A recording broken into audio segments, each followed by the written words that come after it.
निवडणुकीला आपण 9 वर्षांनी सामोरे जात आहोत. 9 वर्षांनी सामोरे जात असताना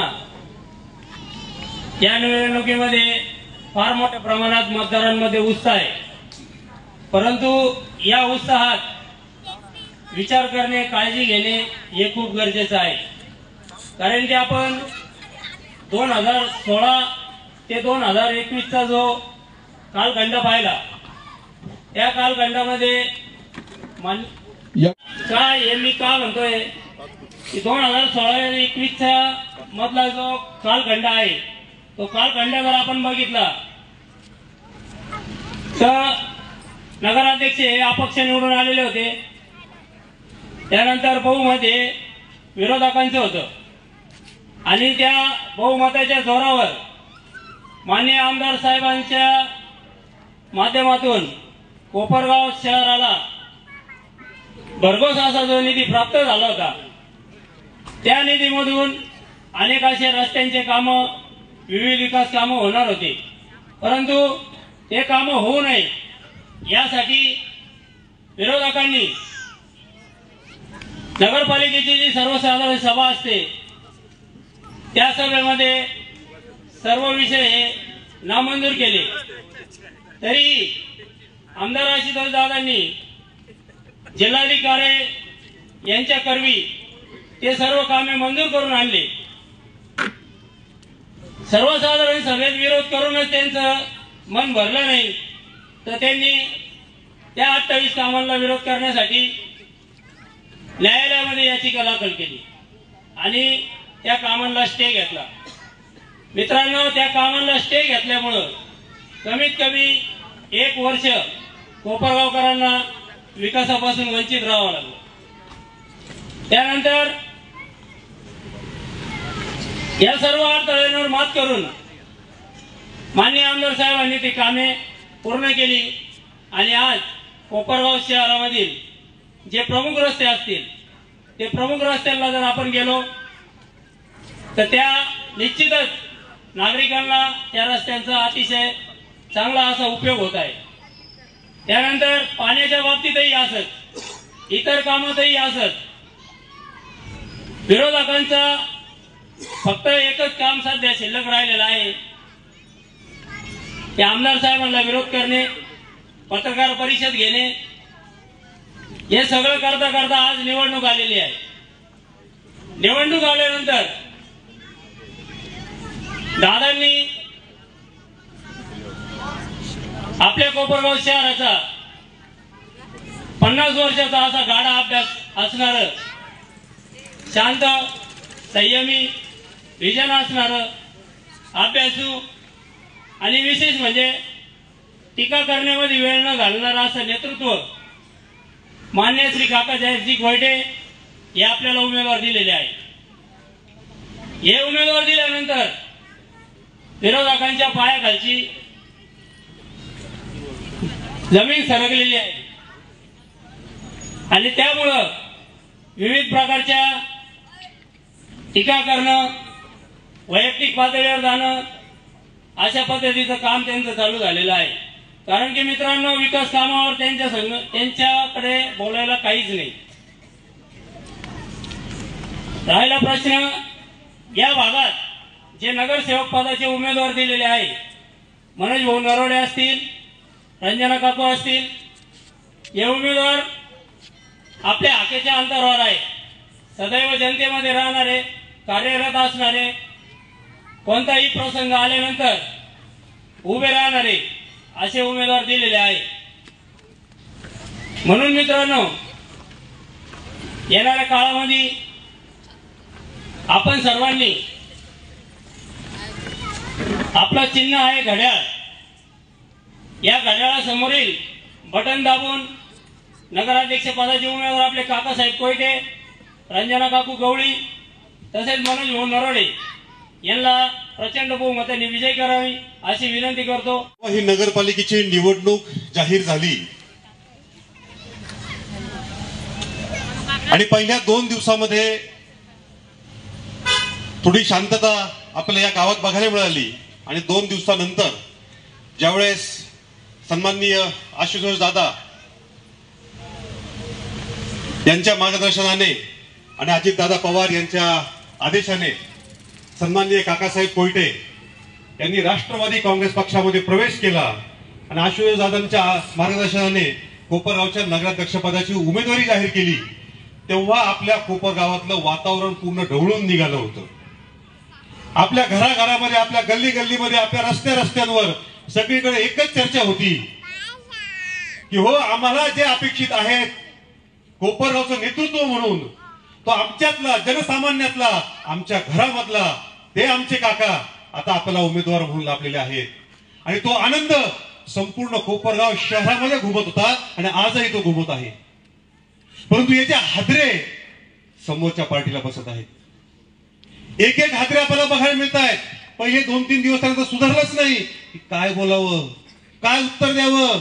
आता काका समोर उभे राहिले, त्यांच्या समोर तर आपण उमेदवार डिक्लेअर करून बसलोय, पण समोरचा उमेदवार म्हणजे कोण?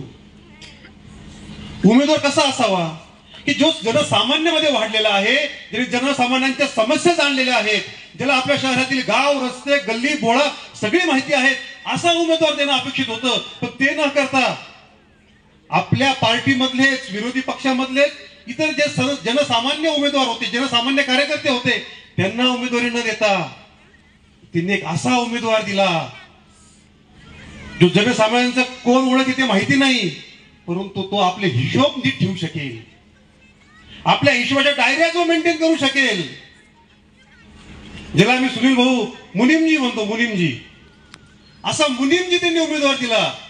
काय कोपरगावचं व्हायचं ते होईल, पण आमचे हिशोब सुरक्षित राहतील. त्यांचं काम असते, त्यांना ड्युटीज ती दिलेली आहे. मागच्या 10-15 वर्षात समोरच्या उमेदवारांनी काय काम केलं अशी तुम्ही माहिती घेतली, तुम्हाला सगळ्यांना माहिती आहे काय काम केलंय, मुनीमजीचं काम केलंय. आणि याच्या उलट आशुतोष दादांनी जे आपल्याला उमेदवार दिलेले आहेत ते आपल्या जनसामान्यामध्ये काम करणारे, जनसामान्यांच्या प्रश्नांची माहिती असणारे असे उमेदवार आपल्याला त्यांनी काका कोटींच्या रूपात दिलेले आहेत. असे धनके त्यांना एक बसतायत. आपल्याच वार्डामधला, आपल्याच प्रभागातला अगदी कालचा किस्सा, अजून त्यांना सुधरत नाहीये उमेदवार कोण द्यावा. जेव्हा त्यांनी बघितलं आपल्या समोर गवळीताई उभे आहेत, मनोज सारखा एक खंबीर कार्यकर्ता तो जनसामान्यामध्ये राहतो, असे उभे आहेत, त्याला सुधरलंच नाही, कोणाला उमेदवार द्यावं. मग त्यांना आपण खेळताना म्हणतो ना, एक पित्तू घ्यावा लागला. मग त्यांनी एक पित्तू इम्पोर्ट केला की बाबा रे, आमचा हा गडी बाद, हा आमचा पित्तू आला, आता आम्ही ह्याला उभं करतो. अशी तर परिस्थिती आपल्या प्रभागात चालू आहे. आणि आपल्याला माहिती आहे की ही हार त्यांची होणार आहे, याची जाणीव त्यांना झालेली आहे. तुम्ही कितीही पित्तू आणा, तुम्ही कोणालाही उभं करा, ही निवडणूक लोकांनी ताब्यात घेतलेली आहे. जनसामान्यांना माहिती आहे की आम्हाला कोणाला निवडून द्यायचं आहे. आमच्या मनातले काका आणि आशुतोष दादांच्या आदेशाने उभे असलेले सर्व उमेदवार यांना कोपरगावातील जनता प्रचंड बहुमताने निवडून देणार आहेत. कोण आहेत काका? सुरुवातीला त्यांनी सांगितलं, पहिल्या 2 दिवसामध्ये त्यांना कळलंच नाही काय बोलावं. त्यांनी सांगितलं की काकांनो काय बाहेरचं प्रेशर आहे, बाहेरून आलेले. मग जेव्हा त्यांना बॉम्ब पडला, अरे आपला उमेदवार हा तर नाशिक जिल्ह्यातला आहे, तो कोपरगावातला पण नाही, स्टेटमेंट बंद. परत चर्चा झाली त्या विषयाची आणि मग सांगायला लागले की आमची कर्मभूमी ही आहे. अरे तुमची कर्मभूमी ही असली तरी त्या कर्मभूमीत तुम्ही काय कर्म केलेले आहेत, डायऱ्या लिहिल्याशिवाय दुसरे काहीच कर्म तुम्ही केलेले नाहीये. ज्या माणसाचा जन्म कोपरगावात झाला, ज्या माणसाचं बालपण कोपरगावात गेलं, आणि ह्या प्रभागात सांगायला मला अभिमान वाटतो, ज्या माणसाचा जन्म ह्या प्रभागामध्ये झाला, ज्या माणसाचं बालपण या गल्लीतल्या गल्लीबोळांमध्ये गेलं, ज्या माणसाचा व्यवसाय ह्या प्रभागामध्ये सुरू झाला, ज्या माणसाने याच गल्लीवर बसून अगदी राख्या विकले, गणपती विकले, मेणबत्त्या विकल्या, तो आपल्या जनसामान्यांची जाण असलेला उमेदवार आशुतोष दादांनी आपल्याला दिला आहे.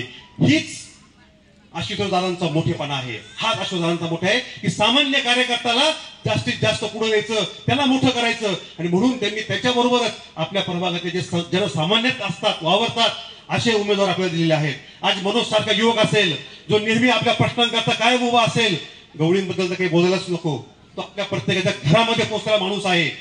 कोणाच्या घरामध्ये काय समस्या आहेत या सुद्धा त्यांना माहिती आहे. प्रभागाच्या समस्या ते पदावर असो अथवा न असो, सगळ्या समस्या गवळी आपल्या सोडवत असतात. असे चांगले उमेदवार हे आपल्याला मिळालेले आहेत. काका ज्यावेळेस या ठिकाणी व्यापारी म्हणून ज्यांचा इथं जन्म झाला कोपरगावमध्ये शिवाजी रोडला, त्याचं किराणा दुकान या ठिकाणी होतं, त्यांनी आपला व्यवसाय इथं वाढवला. त्याचबरोबर याच भागातील लोकांना, कोपरगाव शहरातील लोकांना एक चांगली वसाहत मिळावी म्हणून 85 मध्ये त्यांनी निवारा सहकारी गृहनिर्माण सोसायटीची स्थापना केली आणि कोपरगावचा निवाराचा भाग त्या ठिकाणी तयार झाला आणि आज तो भाग कसा आहे हे आपण सर्वांना माहिती आहे. त्या ठिकाणी काका थांबले नाहीत. त्यांनी जरी 1982 पासून नगरपालिकेच्या राजकारणामध्ये ते आलेले असले तर त्या राजकारणातील 17 वर्ष नगरसेवक भूषवलं. सुहासिनीताई कोयटे यांच्या माध्यमातून आपल्याला कोपरगावला 1 वर्ष का होईना पण नगराध्यक्ष पदाची जबाबदारी सुहासिनीताई कोयटेंनी मिळाली. त्या 1 वर्षामध्ये सुहासिनीताईंनी काय कामे केली असतील तर सर्वात मोठा प्रश्न कोपरगावचे अतिक्रमण काढले आणि त्या अतिक्रमणामध्ये जे विस्थापित झाले त्या प्रत्येकाला गाळा देतो सुद्धा काम जर कोणी केलं असेल तर ते फक्त या नगराध्यक्ष पदामध्ये सुहासिनीताई कोयटेंनी केलेलं आहे. कोपरगाव शहरात या 2 पाण्याच्या टाक्या झाल्या त्या सुद्धा काकांच्या मार्गदर्शनाखाली सुहासिनीताई कोयटेंच्या काळामध्ये झाल्या. 2001 सालापासून जरी काका राजकारणापासून निवृत्त मागे आलेले असले तरी त्यांनी समाजकारण आपण थांबवलं नाही. समाजकारण त्यांनी समता पतसंस्थेच्या माध्यमातून कायम चालू ठेवलं. मग ते कुठलंही काम असो, आपल्या कोपरगाव शहरात ठिकठिकाणी पाणपोई चालू करणं असो किंवा अगदी जे अनाथ लोक आहेत, जे वृद्ध आहेत, ज्यांना कोणी सांभाळत नाही त्यांना डबे पोहोचवायचं काम असेल, त्यांना डबे पुरवण्याचं काम असेल, 2 वेळचं जेवण हे मागच्या 10 वर्षापासून सलग न थांबता ह्या 2 वर्षात लोकांना जेवण, ज्यांना कोणी सांभाळत नाही अशांना घरपोच डबे याची सुविधा ही काकांच्या मार्गदर्शनाखाली कोपरगाव शहरात चालू आहे.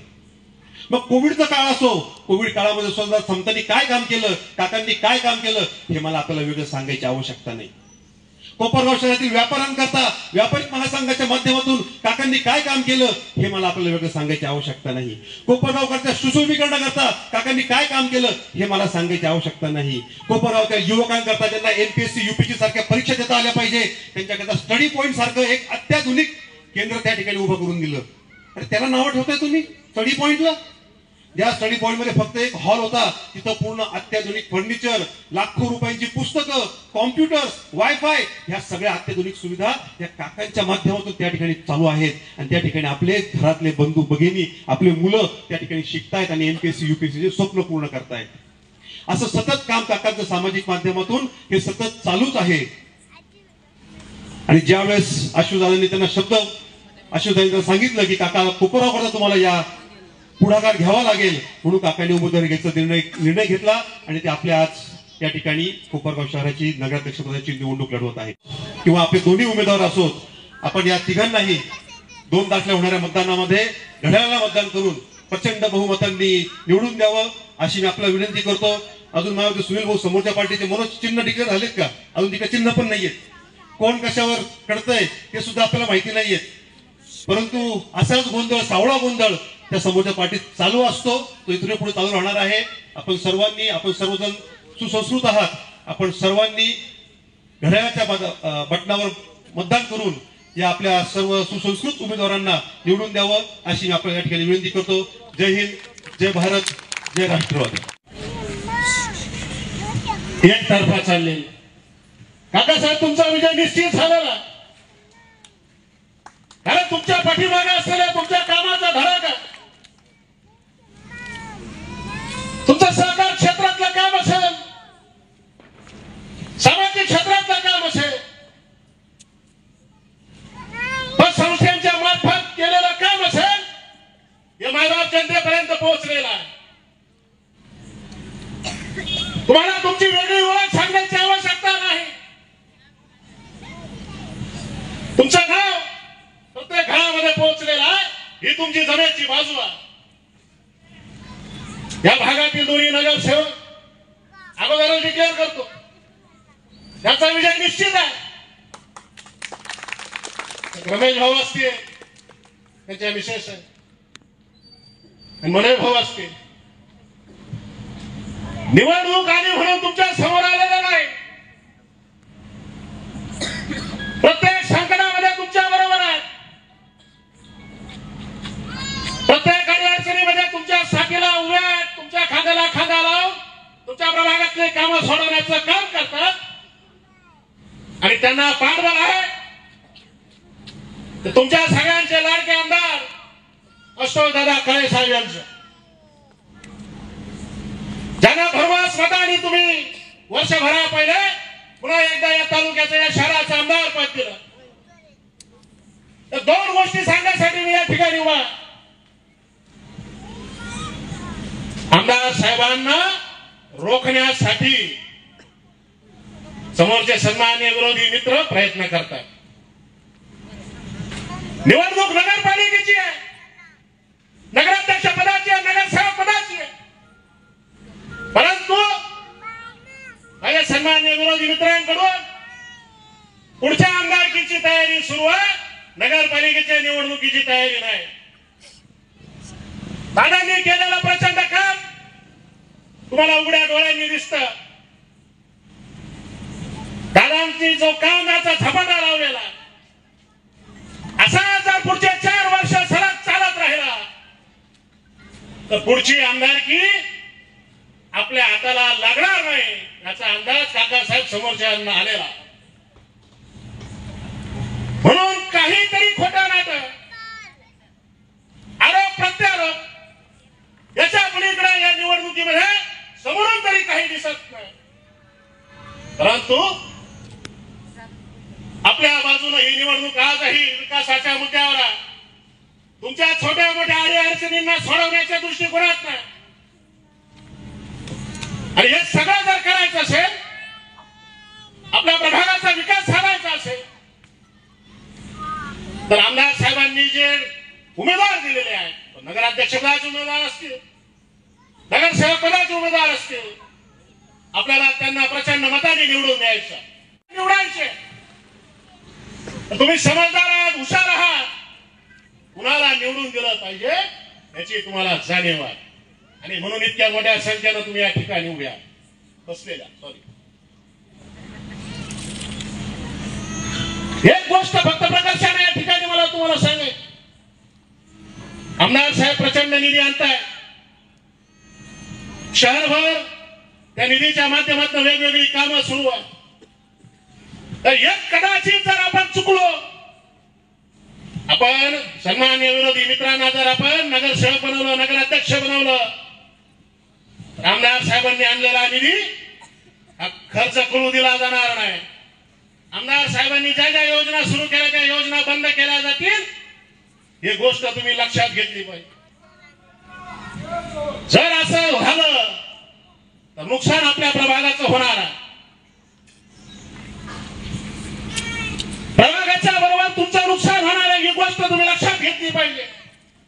आणि म्हणून तुम्हाला विनंती करतो, तुमच्यासाठी, तुमच्या प्रभागासाठी येणाऱ्या 2 तारखेला नगराध्यक्ष पदाचे उमेदवार काकासाहेब असतील, नगरसेवक पदाचे दोन्ही उमेदवार असतील. त्यांना घड्याळ या चिन्हासमोरील बटन दाबून प्रचंड मताने आपल्याला विजय करायचं एवढी विनंती करतो. कारण की मागील काळामध्ये आपण बघितलं की दादांनी निधी आणायचा, 28 कामं मंजूर करायचे, शेकडो कोटी रुपये आणायचे आणि विरोधकाची सत्ता तिथं असल्यावर, विरोधकाचे नगरसेवक असल्यावर ते नामंजूर करायचे. असं महापाप आपण या कोपरगावच्या माजी नगरसेवकाकडून आपण बघितलेलं आहे. समोरच्या विरोधी पार्टीच्या नगरसेवकांनी त्यांना कामच होऊन द्यायचं नाही. एकच त्यांचा ध्यास आहे, फक्त विरोध विरोध आणि विरोध. चांगल्या कामाला फक्त विरोध करायचा. 2019 पासून दादांनी जो कामाचा धडाका लावलेला आहे हे आपल्या सगळ्या जनतेला अवगत आहेत. पाण्याचा प्रश्न असेल, रस्त्यांचे प्रश्न असतील. आता दादांनी या आमच्यासारख्या तरुणांकरता कोपरगाव शहरामध्ये 4 कॉम्प्लेक्स मंजूर करून आणलेले आहेत. बेरोजगार लोकांना रोजगार मिळावा हा दादांचा एक त्यामागे उद्दिष्ट आहे.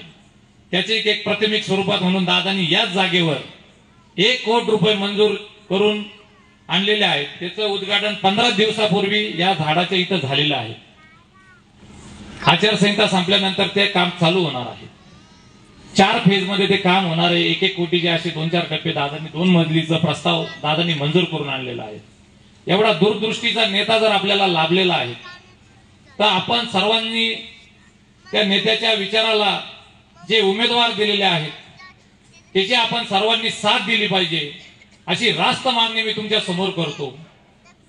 आणि येणाऱ्या नगरपालिकेच्या निवडणुकीमध्ये नगराध्यक्षपदाचे जे उमेदवार आहेत, सन्माननीय काकाजी कोयटे, माझ्या सहकारी सो रंजनाताई गवळी व मी स्वतः उमेदवार हनुमंत उर्फ मनोज पांडुरंग नरोडे, आपणास विनंती करतो, घड्याळ या चिन्हासमोरील बटन दाबून आम्हा सर्वांना प्रचंड बहुमताने आपण विजयी करावे अशी मी आपणास विनंती करतो आणि माझे शब्द संपवतो. जी निवडणूक या कोपरगाव शहराची आहे ती निवडणूक इतर निवडणुकीसारखी नाहीये, हे एकदा समजून घ्या. कारण या ही निवडणूक जी आहे ती एक सत्य आणि असत्यावर आधारित आहे. कारण आशुतोष दादांनी गेल्या 19 पासून ज्या वेळेला आपण आशुतोष दादांनी आपल्याला वचन दिलं होतं की मी या कोपरगाव शहरातील पाण्याची समस्या सोडवेल, 5 नंबरचा तळ करेल आणि तुमच्या डोक्यावरचा जो हंडा आहे तो खांद्यावर घेईल, ते पूर्णपणे वचन आपल्या कोपरगाव शहरासाठी पाळलं आहे. आणि आज आपल्या 23 दिवसाआड येणारं पाणी आज 4 दिवसाआड येत आहे.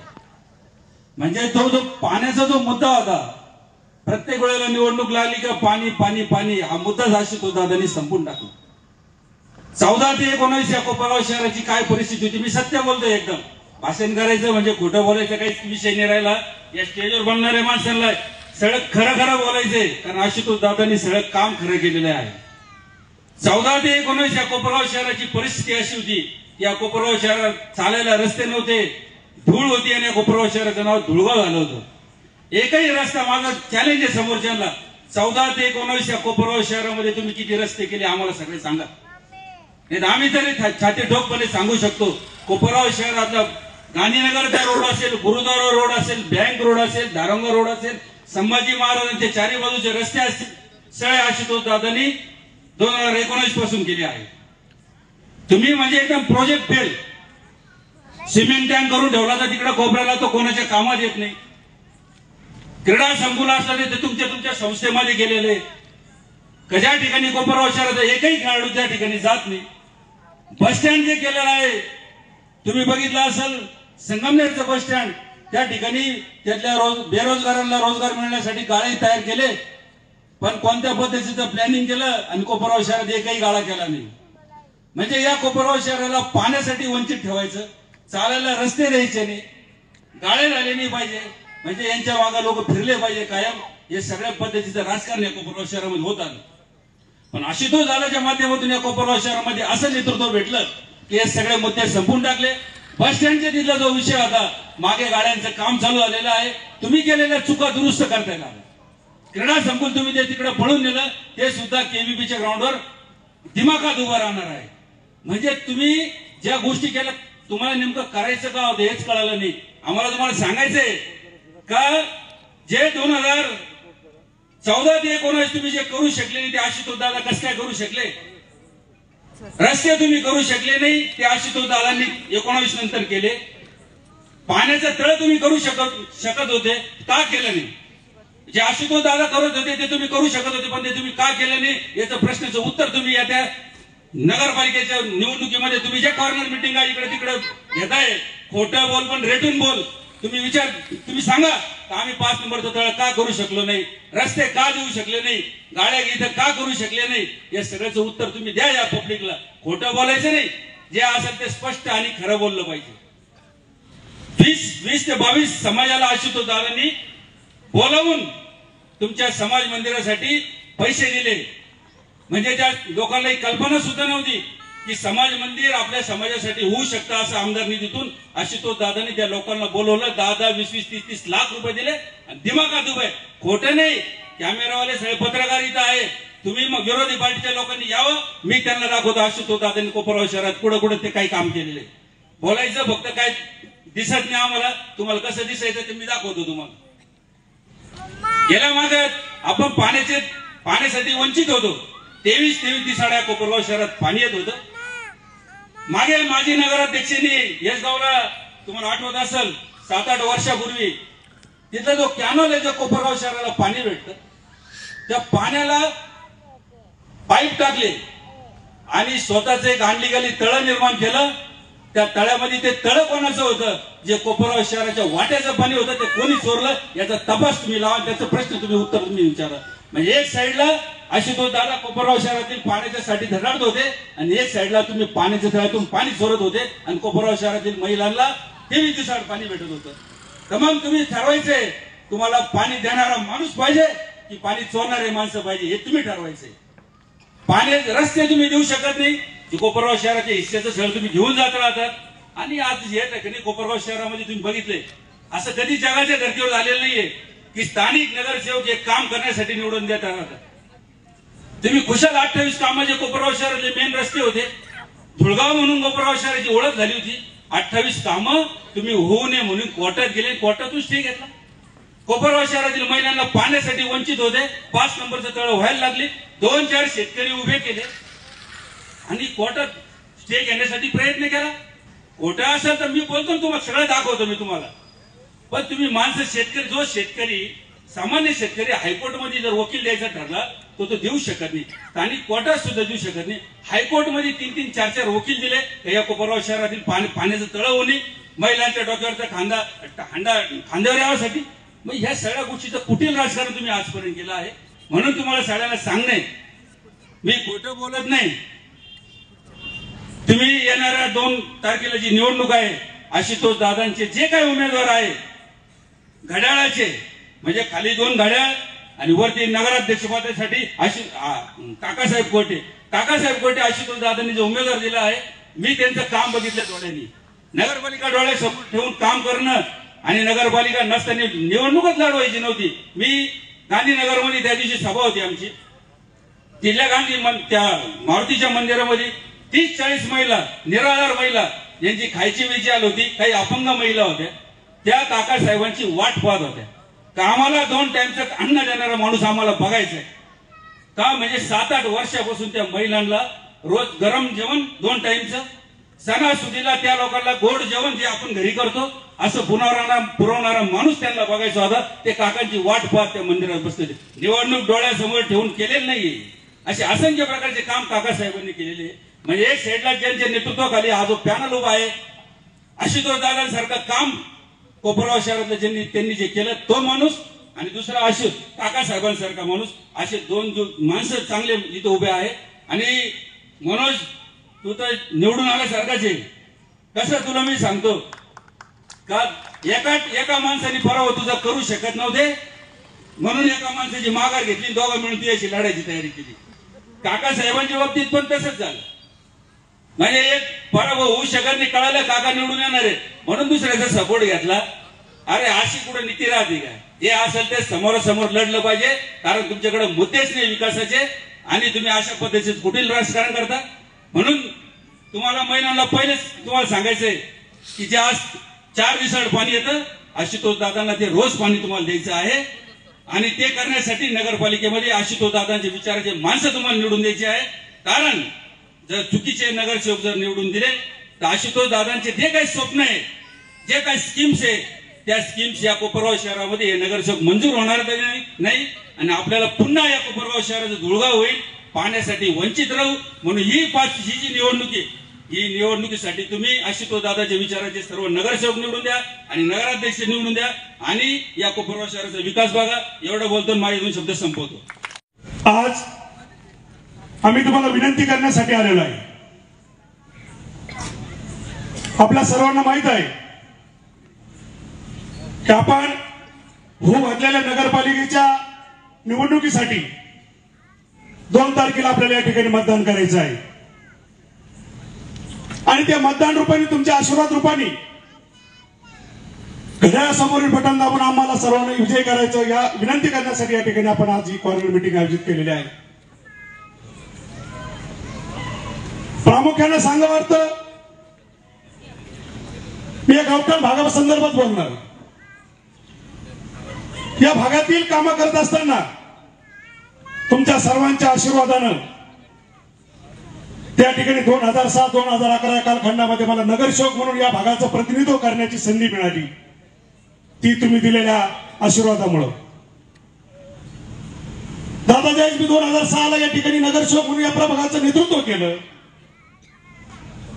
मनामध्ये एकच जिद्द होती का या भागाचा विकास, या भागातील जे काही प्रश्न आहेत ते प्रश्न प्रामुख्याने सोडवण्यासाठी ज्यावेळेस मी नगरसेवक म्हणून या भागाचं प्रतिनिधित्व केलं त्यावेळेस आपल्या सर्वांना माहित आहे, माझ्या अनेक माता भगिनी या ठिकाणी बसलेल्या आहेत. ज्या भागामध्ये मी नगरसेवक होण्यापूर्वी ज्या अनेक नगरसेवक त्या भागातून होऊन गेले, त्या भागाचा कधी विकास झालेला नाही.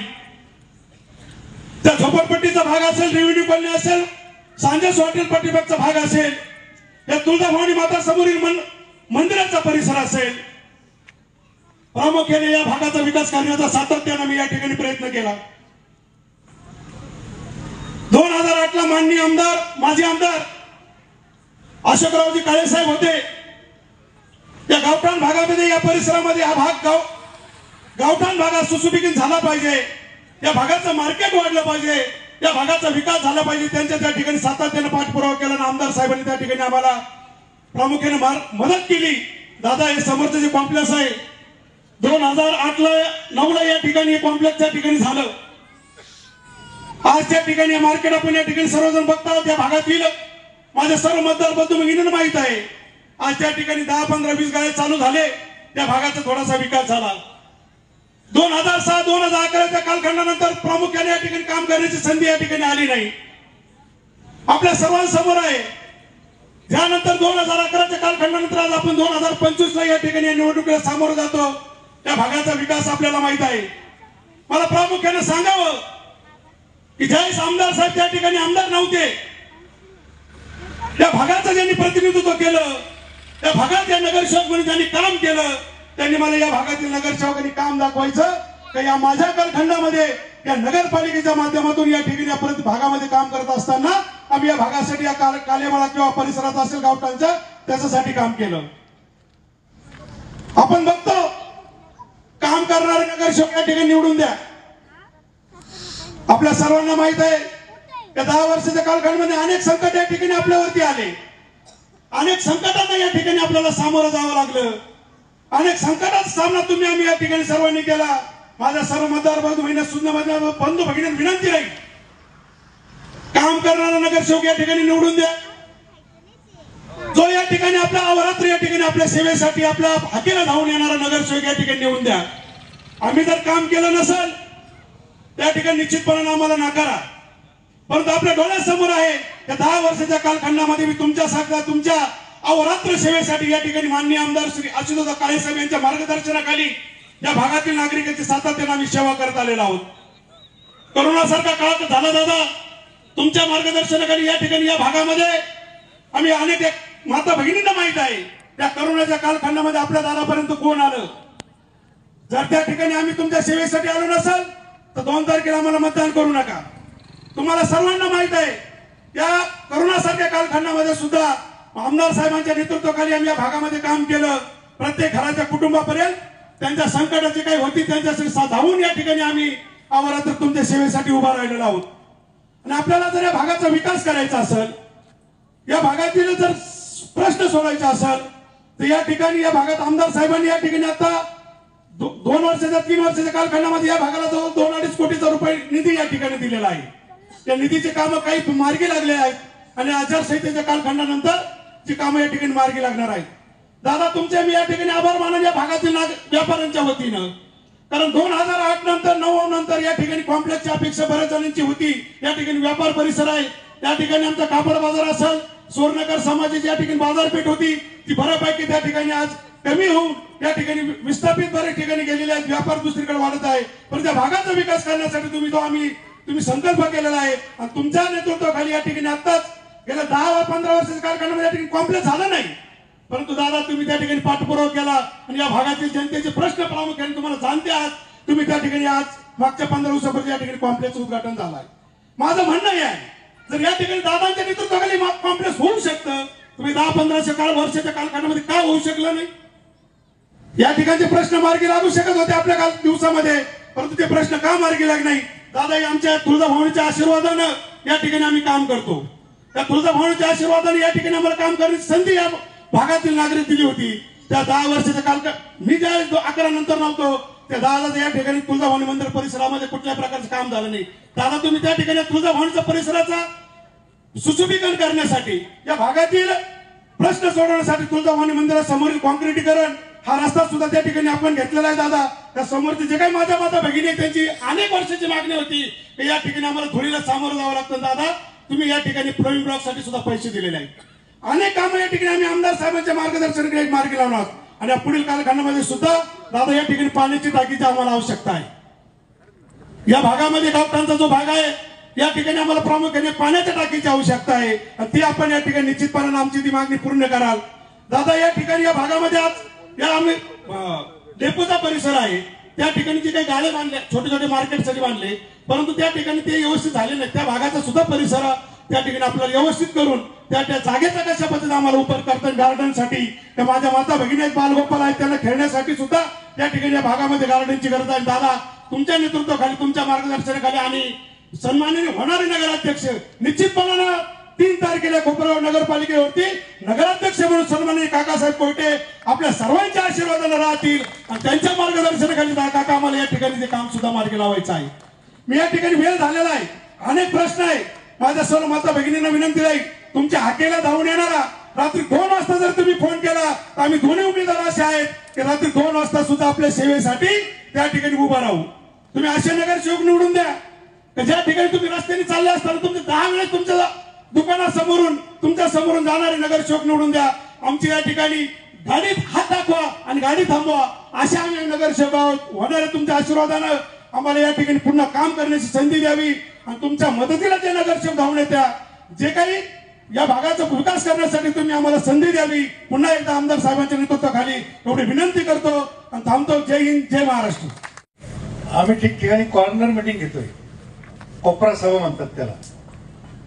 एवढ्या संख्येने उपस्थित पाहिजे याला कॉर्नर मिटिंग म्हणावी कशी हा प्रश्न पडलाय मला. दोन इथे जाहीर सभा आहे एवढ्या मोठ्या प्रमाणात या ठिकाणी मतदार भगिनी उपस्थित आहे त्याचा मला खूप आनंद आहे.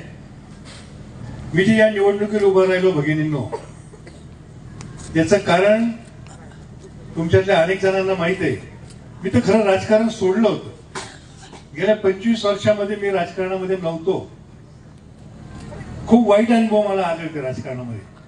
त्याच्यावेळी म्हटलं आता थोडंसं राजकारणापासून लांब जाऊ आपण आणि सहकार क्षेत्र मी माझ्या कामाकरता निवडलं होतं. परंतु सहकार क्षेत्रामध्ये सुद्धा काम करीत असताना गावाकरता कुठेतरी जीव तुटत होता माझा आणि आशुतोष दादांनी मला वाटतं तेच हेरलं आणि मला उमेदवारी करायचा आग्रह धरला. सारखा आग्रह धरला तरी मी तयार होत नव्हतो. शेवटी आशुतोष दादा मला मोठ्या दादांकडे घेऊन गेला. अजित दादा ज्यांच्या हातात महाराष्ट्राच्या तिजोरीच्या चाव्या आहेत महाराष्ट्राचे अर्थमंत्री आहेत. अजून काय वैशिष्ट्य आहे अजित दादांचं. इथं लाडक्या बहिणी किती आहेत हात वर करा.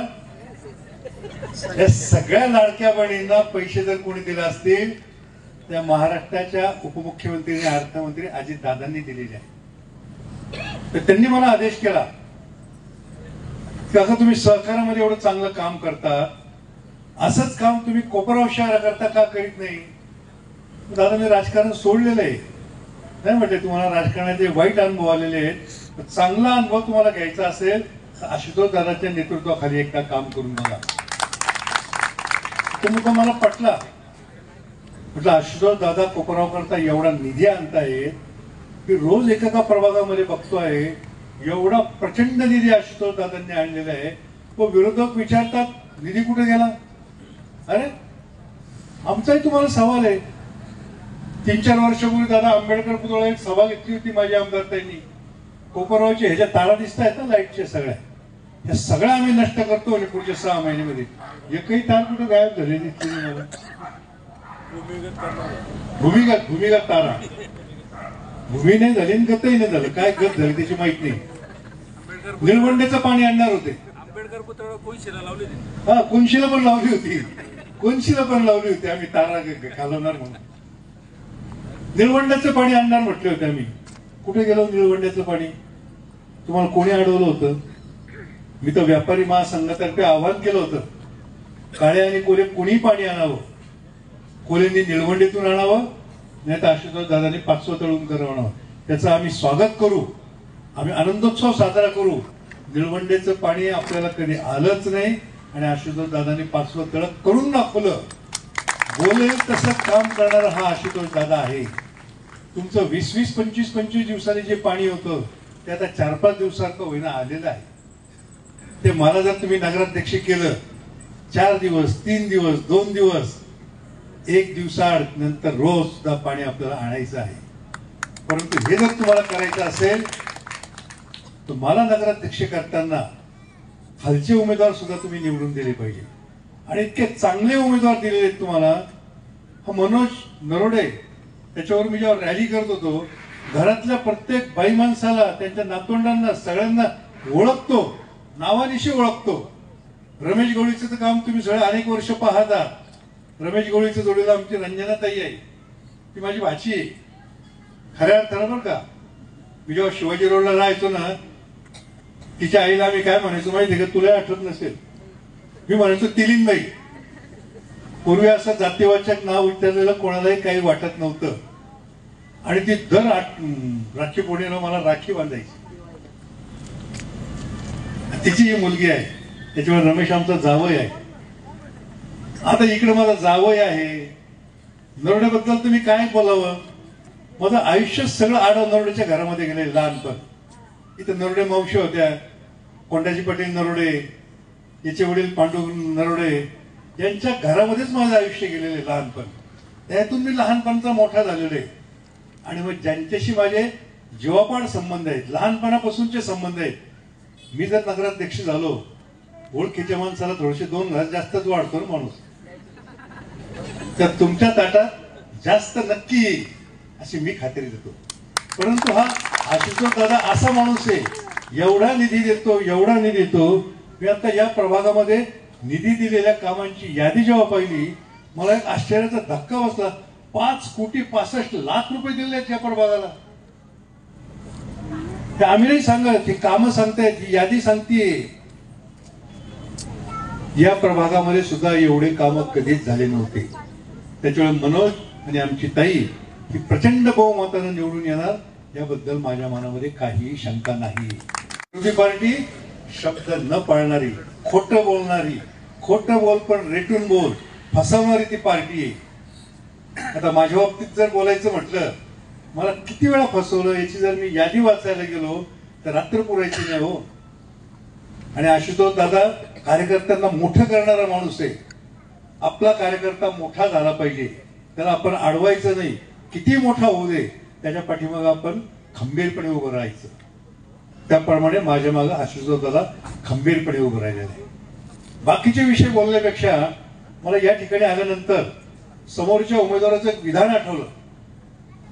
ते उमेदवार म्हटले, काका कोयटेंना गावाची काही माहिती आहे का.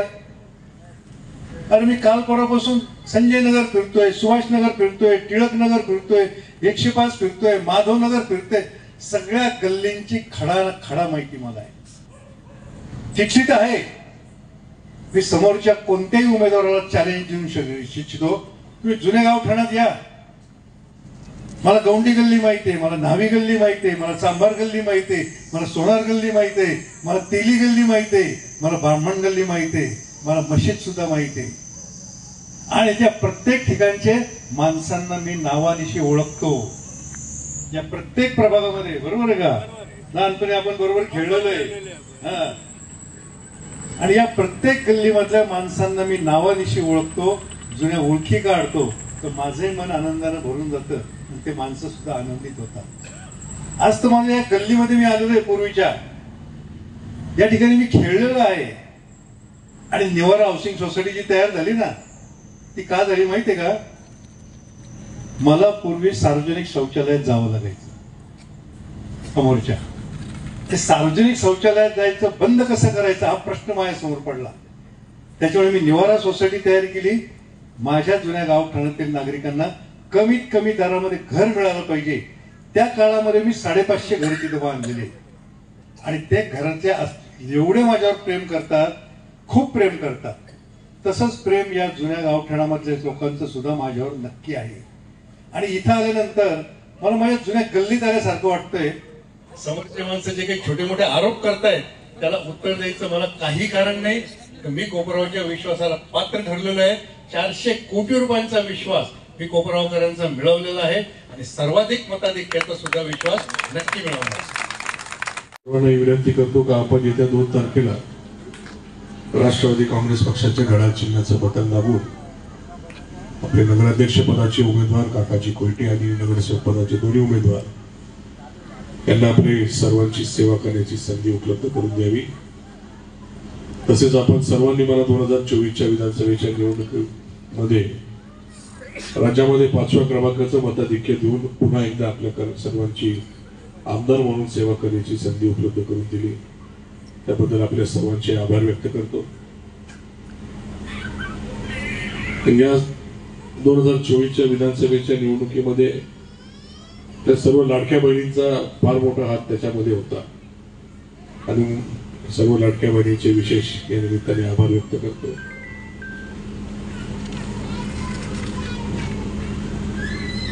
ही जी काही निवडणूक आपली आता 2025 मध्ये होते ही तब्बल 9 वर्षानंतर नगर परिषदची निवडणूक होती. त्याच्या अगोदर ही 2016ला निवडणूक झाली होती आणि 9 वर्षानंतर ही निवडणूक होते आणि म्हणून ही निवडणूक त्या दृष्टीने अतिशय महत्वाची आहे. कारण की नगराध्यक्ष असतील नगरसेवक हे आपल्या नगर परिषदेमध्ये काम करणारे आपले प्रतिनिधी म्हणून आपल्या अडचणी त्या ठिकाणी मांडणार आहे. पण 2016ची परिस्थिती जर आपल्याला आठवत असेल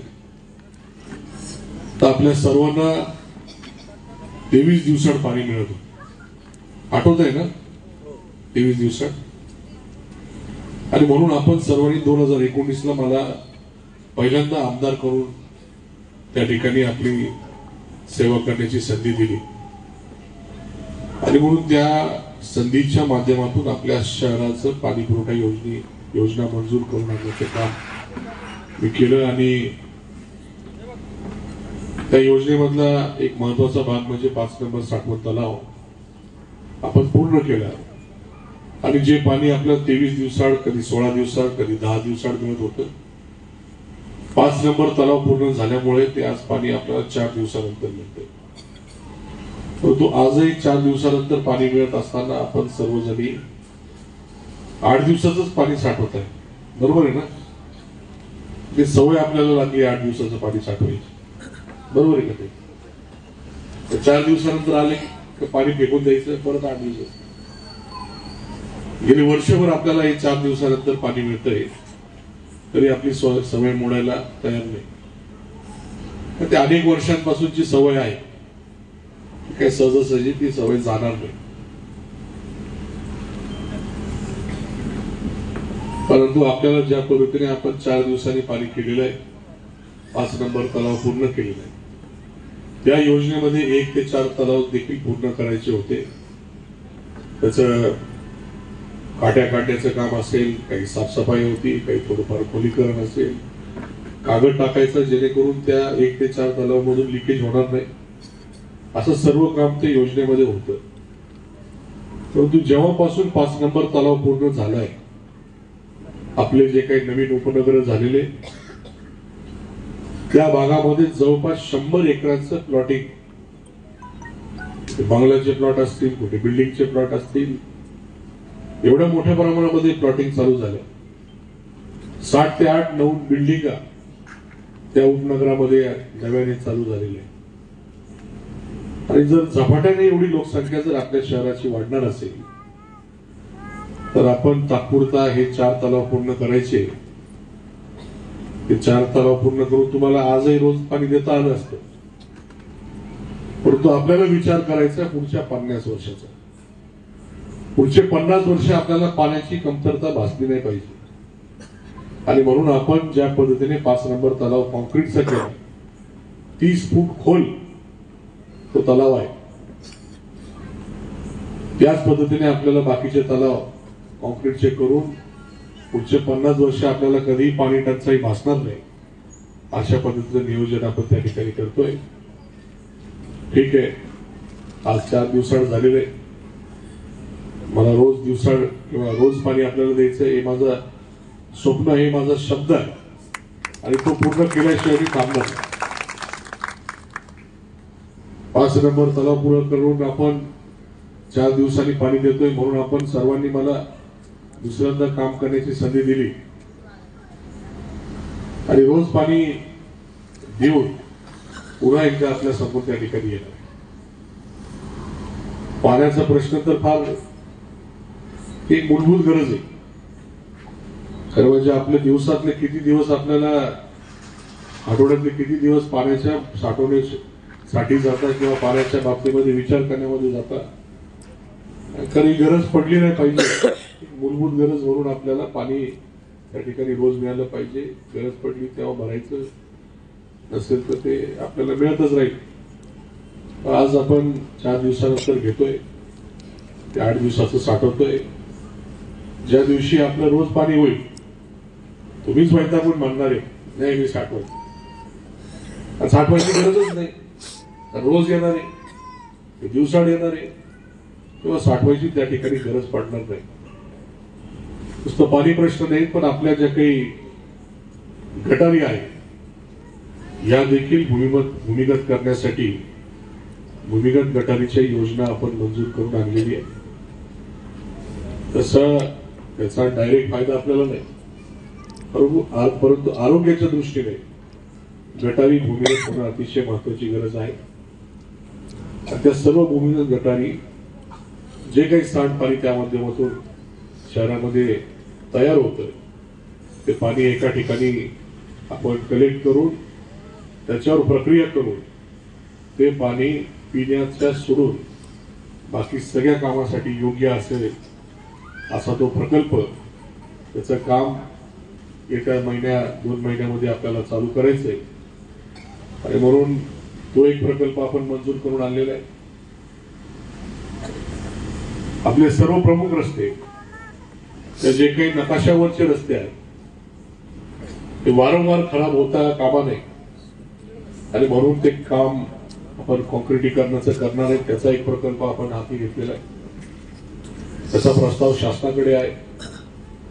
रस्ते कॉन्क्रीट झाल्यानंतर साफसफाई करायला सोपं जाईल. आपल्या पूर्ण रस्त्याच्या आणि दुकानाच्या कडेला जे काही मोकळी जागा असते तिथे पेवर ब्लॉक असले तर साफसफाई करायला सोपं जाईल. असं पूर्ण आपण पेविंग ब्लॉक करण्याचा प्रयत्न शासनाच्या योजनेमधून करणार आहोत. कुठेही आपल्याला धूळ दिसणार नाही, कुठेही आपल्याला कचरा दिसणार नाही. कॉन्क्रीट रस्ते झाले, पेविंग ब्लॉक झाले, आपल्याला साफसफाई करायला सोपं जाईल. मशीननी साफसफाई करणं होईल, सोपं जाईल.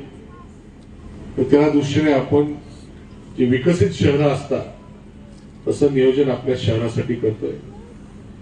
भूमिगत वीजवाहिनी जे काही शब्द मागच्या काळामध्ये दिला होता त्याचाही प्रस्ताव आपण केलेला आहे. तो पण करण्याचा माझा प्रयत्न आहे. भूमिगत गटारी करत असताना भूमिगत वीजवाहिनी जर का आपल्याला करता आल्या तर तो एक महत्वाचा विषय राहणार आहे. या तिन्ही मूलभूत गरजा, पाणी, गटारी, रस्ते, या मूलभूत गरजा आहेत ज्याच्यासाठी आपल्याला कधी त्या ठिकाणी त्रास झाला नाही पाहिजे, कधी त्याच्यापासून अडचणी यायला नाही पाहिजे. तर या सर्व कामांवर आपण त्या ठिकाणी काम करत आलेलो आहे आणि पुढे हे काम पूर्णत्वाकडे नेऊन या सर्व अडचणी त्या ठिकाणी आपण सोडवणार. त्याच्या पुढे जाऊन आपल्याला काम करायचं. काकांनी सांगितलं की महिला रोजगार असेल, आपल्याला MIDC आपल्या तालुक्यामध्ये आणून, शहरामध्ये आणून MIDCच्या माध्यमातून युवकांना रोजगार उपलब्ध करून देणे किंवा तिथे नवीन कंपन्या आणणे, तिथे त्यांना रोजगार उपलब्ध करून देणे, अशा कामांवर आपल्याला जास्त काम करायचं. परंतु समोरचे लोक त्यांना सांगायला काही नाही. आपल्या देशाला 80 वर्ष पूर्ण होणार आहे स्वातंत्र्य मिळून. त्याच्यातली 40 वर्ष आपण त्यांना दिलेले. निम्मा काळ त्यांना आपण देऊन सुद्धा आपल्या अडचणी त्यांनी अद्यापर्यंत सोडवल्या नाही. कारण त्याचं कारण असं आहे, अडचणी जर सुटल्या लोक स्वयंभू होतील, लोक स्वयंभू झाले तर आपल्याला कोण विचारणार. त्या आपण कायम त्यांच्या पाया पडल्या पाहिजे, कायम अडचणी त्यांच्याकडे मांडत राहिल्या पाहिजे. ही भूमिका त्यांची त्या ठिकाणी राहिली. वर्षानुवर्ष त्यांनी आपल्या शहराचं कुठलंही काम पूर्णत्वाकडे कधी नेलं नाही. कायम त्याच्यावर राजकारण करण्याचं काम विरोधकांकडनं झालं. आणि म्हणून आपल्याला कायम अडचणी त्या ठिकाणी राहिल्या. नगरपालिकेची सत्ता पण तोच परिस्थिती, कायम त्यांचे नगरसेवक या ठिकाणी निवडून आले. कुठेही आपण धर्मवीर शंकररावजी काळे साहेब असतील, माजी आमदार अशोकरावजी काळे साहेब यांना स्पष्ट बहुमत कधी दिलेलं नाही. मला पण आठवत, तुम्हाला आठवत असेल तेव्हा एक सुवर्ण संधी आपल्या सर्वांनी मला आणून दिलेली, ज्या पद्धतीने पूर्णपणे जबाबदारी विधानसभेची आमदार म्हणून माझ्यावर टाकलेली आहे. पुढचे 4 वर्ष मला अजून काम करायला संधी आहे. त्याच पद्धतीने नगरपालिकेची पूर्ण जबाबदारी आपण माझ्यावर पूर्णपणे टाकावी. पूर्ण जबाबदारी म्हणजे काय, नगराध्यक्षांसह दोन्ही नगरसेवक आपल्या प्रभागातील निवडून देऊन ती पूर्ण जबाबदारी आपण माझ्यावर टाकावी. नुसते आपल्या प्रभागातील नगरसेवक नाही, सर्व प्रभागातील नगरसेवक कसे निवडून येतील त्याचा प्रयत्न आपण सर्वांनी त्या ठिकाणी करावा.